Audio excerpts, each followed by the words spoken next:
Bon, on observe dans notre vie parfois des croyances limitantes. On en a parlé, une croyance limitante qui me fait ressentir une émotion et qui m'empêche peut-être de réaliser quelque chose. Mais il y a plus encore. On a parlé des traumas générationnels, des associations dysfonctionnelles. Maintenant, aujourd'hui, ce sont les traumas fondamentaux. Alors, comment on pourrait expliquer les traumas fondamentaux? C'est intéressant. Alors, les traumas fondamentaux, moi, comment je les explique? Je les explique en les comparant un petit peu à nos lunettes. C'est un petit peu les lunettes avec lesquelles on va percevoir toute notre réalité. Donc, c'est en fait des filtres hein, qui n'ont pas vraiment lieu d'être et puis qui font que, par exemple, deux personnes vivent la même situation et en comprennent et en retiennent des informations totalement différentes. Ben voilà, ça va dépendre de ces lunettes. Est-ce qu'elle va voir l'événement en rose ou en noir ou en une autre couleur. Et ces traumatismes fondamentaux, pour donner quelques exemples, un de mes préférés que je retrouve très souvent chez des personnes, c'est par exemple celui qui nous amène à avoir le sentiment de ne pas exister. Donc Mhm. en soi, il n'y a pas forcément une émotion. Euh, Si c'est une émotion, c'est que c'est un trauma simple hein, qu'on peut guérir avec le tapping. Mais si vous n'avez pas forcément d'émotion, mais que vous en faites le constat dans votre vie, il y a plein de fois où C'est comme vous une avez le sentiment de ne pas évidence. exister. Ouais, C'est ou ça. c'est comme une évidence. C'est comme ça et c'est tout. C'est comme ça. Voilà. C'est comme ça, on me coupe la parole. Quand je suis en groupe, personne ne m'écoute. J'ai le sentiment de ne pas avoir de place. D'ailleurs, je n'ai pas de place. Je ne sais pas quelle est ma place. Je n'arrive pas à prendre ma place. Je n'arrive pas à poser des limites.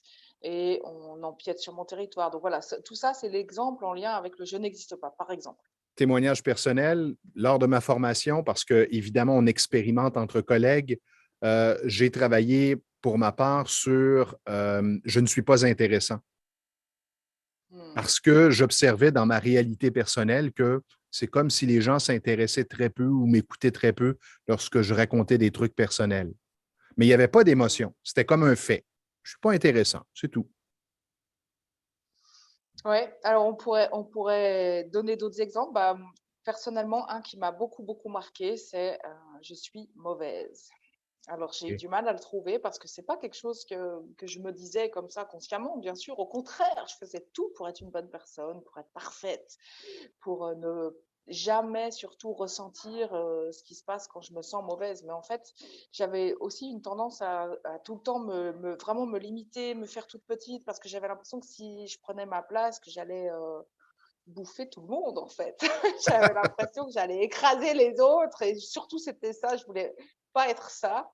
Donc voilà, donc je me faisais toute petite et en fait en allant gratter parce que ces croyances et ces traumatismes en fait fondamentaux, ils sont pas forcément apparents. Donc on est obligé d'aller gratter, d'aller vraiment creuser, creuser, creuser pour aller trouver tout au fond ce qui est là et qui est souvent complètement inconscient.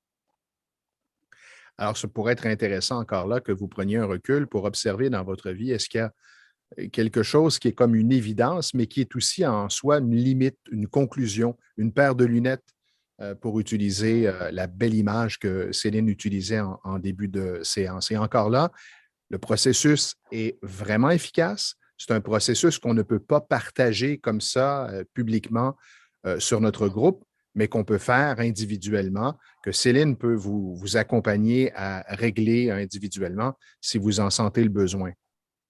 D'ailleurs, ça c'est quelque chose que je peux proposer dans les workshops si ça intéresse certains. Et donc, je donnerai encore quelques exemples qui reviennent extrêmement souvent dans les consultations privées. C'est je suis pas à la hauteur, je suis nulle, ou voire même c'est injuste. La vie est injuste parce que c'est des croyances sur nous, mais ça peut aussi être des croyances sur la vie, sur le monde, sur la société.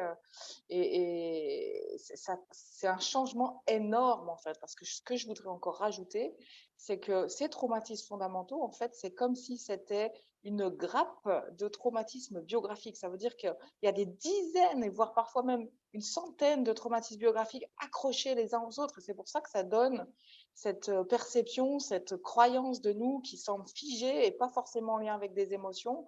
Parce que c'est comme ça, la vie est injuste. Mais oui, la vie est injuste. Les gens en sont sûrs. 10 sur 10, à 100 sur 10, c'est vrai. Et puis à la fin, leur perception change complètement. Bah non, en fait, non, en fait, la vie n'est pas injuste. Ouais, l'image que j'aime bien utiliser, c'est comme si sur une route, on arrivait à un endroit où il y avait un obstacle, comme une espèce, ça peut être un mur ou peu importe, un obstacle. Et c'est comme pour nous, ben, la route s'arrête là et on doit tourner à gauche ou tourner à droite. Alors que une fois l'obstacle éliminé, ah tiens, la route continue. Mais on n'en avait jamais pris conscience avant. Sauf que Alors, c'est c'est intéressant. handicapant. Sur les obstacles, on peut vous proposer une petite capsule avec un ou deux exercices là-dessus pour vous rendre compte. Est-ce que vous avez justement de ces traumatismes fondamentaux? Alors suivez-nous pour la prochaine.